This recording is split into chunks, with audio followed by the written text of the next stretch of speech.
Everyone, Ganpati Bappa Moriya, Radhe Krishna. बंधुरा আমি এখানে রিডিং করব। তুমি যাকে নিয়ে ভাবছো সেই মানুষটার পরবর্তী পদক্ষেপ তোমার দিকে কি হবে বা কবে হবে। তো চলো নেক্সট অ্যাকশনের উপর রিডিং। যাকে নিয়ে রিডিংটা দেখতে এসছো তার উপর ফোকাস থেকো। সম্পূর্ণরূপে timeless reading, general reading, collective reading.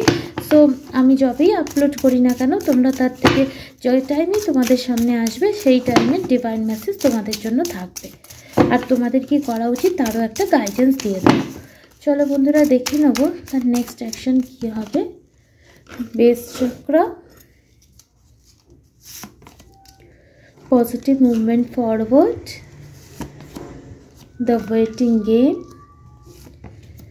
Trapped in fear, passion ignited, light. Okay, recognition and reward. তো যারা 2 বছর বা তার থেকে বেশি সময় ধরে এই কানেকশানে তোমার পার্টনারের তরফ থেকে অ্যাকশনের জন্য ওয়েট করছো তাদের ক্ষেত্রে গুড নিউজ এখানে রয়েছে। কারণ আমি দেখতে পাচ্ছি আমার বহু ভিউয়ার্স আছে যারা 2 মাস, 2 বছর, ইভেন 3 মাস, 3 বছর, 6 মাস, 1.5 বছর এরকম ধরে 8 মাস এরকম সময় ধরে তোমরা অপেক্ষা করছো। কেউ কেউ তো আমি দেখতে পাচ্ছি 2 বছরের বেশি সময় ধরেও অপেক্ষা করছো, 3 বছরও ক্রস করে গেছে, 3 বছর 2 মাসও রয়েছে। তো তাদের ক্ষেত্রে আমি এখানে দেখতে পাচ্ছি তোমার পার্টনার উইদিন 1 মান্থ একটা সলিড সলিড কোনো অ্যাকশন নেবে। হতে পারে সে তোমাকে দেখা করার জন্য বললো। যারা লং ডিস্টেন্স রিলেশনশিপে আছো বা তোমাদের মধ্যে একটা ইমোশনাল ডিস্টেন্স তৈরি হয়েছে, তোমার পার্টনার ট্রাভেল করে তোমার দিকে আসবে, ইভেন তোমার বাড়িতে আসারও আমি সম্ভাবনা দেখতে পাচ্ছি। হঠাৎ করে সে তোমাকে জানাবে যে সে এই কানেকশানে একটা পজিটিভ চেঞ্জ চাইছে। এবং এইটা সে কেন করবে বলো তো? কারণ তার ভেতর থেকে একটা জ্বালামুখী সৃষ্টি হবে, একটা প্যাশন সৃষ্টি হবে যে অপেক্ষা করে করে এবং আতঙ্কে থেকে থেকে সেও আমি দেখতে পাচ্ছি বিরক্ত হয়ে গেছে। ফাইনালি সে মেন্টাল কনফ্লিক্ট থেকে বেরোতে পারবে এবং সে তোমার দিকে অ্যাকশন নেবে। এবং তুমি সে যখন অ্যাকশন নেবে তখন হয়তো বন্ধুরা তোমরা 2233, 2323, 2332 বা 3223 এই ধরনের নাম্বার অনেক বেশি দেখতে পাবে। তো আমি দেখতে পাচ্ছি কারোর ক্ষেত্রে 8 সপ্তাহ হতে পারে, কারোর ক্ষেত্রে 1 মাসও হতে পারে।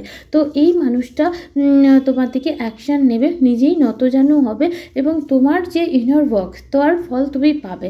অ্যাকচুয়াল রিকগনিশন এবং রিওয়ার্ডের কার্ড এই ভাইব্রেশনই দিচ্ছে যে তুমি এতদিন যে বিভিন্ন চিন্তা করেছো তার থেকে অবশেষে মুক্তি হবে। কারণ আমি দেখতে পাচ্ছি তোমার পার্টনার এই কানেকশনটা নিয়ে একটা পজিটিভ লাইটে অনেক কিছু মনে করার চেষ্টা করবে এবং সে এই কানেকশনটা এতটাই পজিটিভভাবে দেখবে যে তার মনের মধ্যে একটা প্যাশন জাগ্রত হবে, যার প্রভাবে সে তোমার দিকে ট্রাভেল পর্যন্ত করবে। এই এনার্জিও আমি এখানে পিক আপ করতে পারছি। চলো দেখে নেব তোমার পার্টনার আর কি করবে। ডিভাইন, আমার যারা ভিউয়ার্স তার পার্টনারের নেক্সট অ্যাকশন কী হবে। ইনার ভয়েস, সে যে এই নেক্সট অ্যাকশনটা নেবে তার ইনটিউশনের কথা শুনেই নেবে, তার ইনার ভয়েস তাকে বলবে। কনসিয়াসনেস, ডেফিনেটলি তার 3rd আই চক্রা অ্যাক্টিভেট হবে এবং তার ইনটিউশন তাকে গাইড করবে।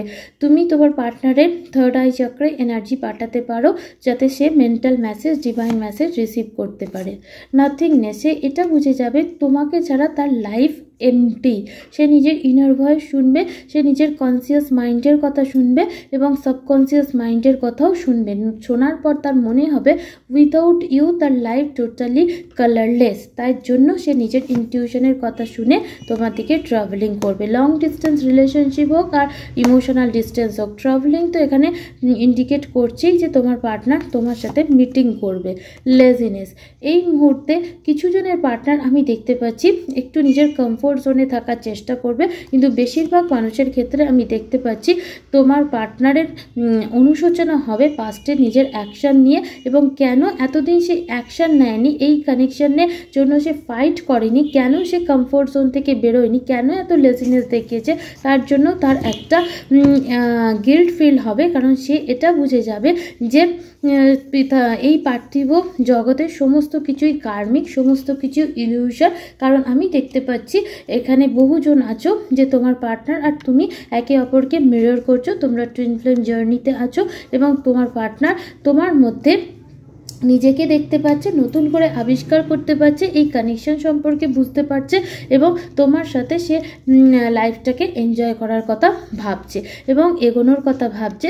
পাস্টে যা কিছু হয়েছে সেগুলো সে মুছে ফেলতে চায়, সমস্ত রকম নেগেটিভ চিন্তা, খারাপ জিনিস, স্মৃতি সব মুছে ফেলতে চায় এবং ধৈর্য ধরে পজিটিভ একটা ট্রান্সফরমেশন করে সে আসতে চায়। কারণ আগে সে ইম্যাচিওর ছিল, বাট এখন তার ম্যাচুরিটি লেভেল অনেক অনেক অনেক হাই হয়ে গেছে এবং সে তোমার মধ্যে দিয়ে নিজের ত্রুটিগুলো দেখতে পায় এবং তুমি তাকে যথেষ্ট ট্রিগার করেছো বা করো, যার প্রভাবে তার মনে হয়েছে যে না তাকে তার বেস্ট ভার্সন হতেই হবে। তো কম্প্যারিজন সে করেছে, তার লাইফের পার্সপেক্টিভ চেঞ্জ হয়েছে এবং তোমার পার্টনার ফাইনালি তোমার দিকে অ্যাকশন নেওয়ার কথা ভাবছে।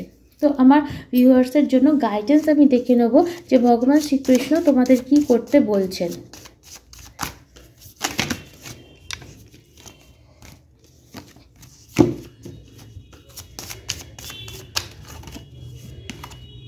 Tough time. Let go of all that has happened. The bad time will also surely go. Complete destruction always leave behind seeds of degrowth and regeneration. তো যত কিছু খারাপ হয়ে ছিল, যত টাফ টাইম ছিল সেটা অলরেডি হয়ে গেছে। কিছু তোমাকে শেখানোর জন্য এগুলো হয়েছিল। তো যা হয়ে গেছে সেই পাস্টকে নিয়ে পড়ে থেকো না। তোমার পার্টনারও যেরকম ক্লিঙ্গিং টু দি পাস্টের সব কিছু মুছতে চাইছে, তুমিও পাস্টের সমস্ত কিছু ভুলে যাও। সবসময় মনে রাখবে যে খারাপ জিনিসটা হয়েছে সেইটা কোনো না কোনো কিছু শেখানোর জন্য হয়েছে। অবশ্যই একটা জীবনে সব খারাপ হয় না, খারাপ সময় চলে গিয়ে ভালো সময় অবশ্যই আসবে এবং যখনই কোনো কিছু সম্পূর্ণরূপে ধ্বংস হয়, একটা জিনিস মনে রাখবে, একটা গাছের ফলও একটা বীজ দিয়ে যায়। সুতরাং কোনো কিছু যদি খারাপ হয়েও থাকে পুরোটা খারাপ নয়, কিছু শিক্ষা তোমায় দিয়েছে যেটা তোমার জীবনে এগোনোর পথে কাজে লাগবে, তোমার লাইফে গ্রোথের জন্য হয়েছে এবং এই কানেকশন হোক, নতুন কানেকশন হোক, এই এক্সপিরিয়েন্স তোমাকে অনেক অনেক কাজে দেবে। তো ভগবান তোমাকে চ্যারিটি ওয়ার্ক করতে বলছে, give what he has been asked for. তো যতটা পারবে চ্যারিটি ওয়ার্ক করো, কারণ এটা তোমার সোল গ্রোথের ক্ষেত্রে খুব গুরুত্বপূর্ণ। আর ভগবানে যদি বিশ্বাস থেকে থাকে তো সম্পূর্ণরূপে সারেন্ডার করে দাও, কারণ ভগবানকে তুমি ট্রু ডিভোশন এবং ফেথ যদি দিতে পারো সেটাই ভগবানকে ভালো অফার করা হবে। কারণ তুমি ভগবানকে কখনো মেটেরিয়াল ওয়েলথ দিয়ে কোনোভাবেই তুমি কিছু করতে পারবে না, সেটা মানুষ মেটেরিয়াল ওয়েলথ দ্বারা প্লিজড হয়, কিন্তু ভগবানকে যদি তুমি প্লিজড করতেই হয় তাহলে তোমাকে ট্রু ডিভোটি হতে হবে এবং ভগবানের প্রতি ট্রাস্ট রাখতে হবে, ফেথ রাখতে হবে। যত বেশি তুমি পিওর হবে, যত তোমার অন্তর পিওর হবে, ততই তুমি রিওয়ার্ড পাবে। পিওরিটির কার্ড এটাও বলছে, purity in deeds and words is rewarded. ভালো কথা বলো, ভালো কাজ করো, যতই করবে ততই হবে। নিজের লাইফে মুভ অন করার চেষ্টা করো, নিজের লাইফে নিউ বিগিনিং করার চেষ্টা করো।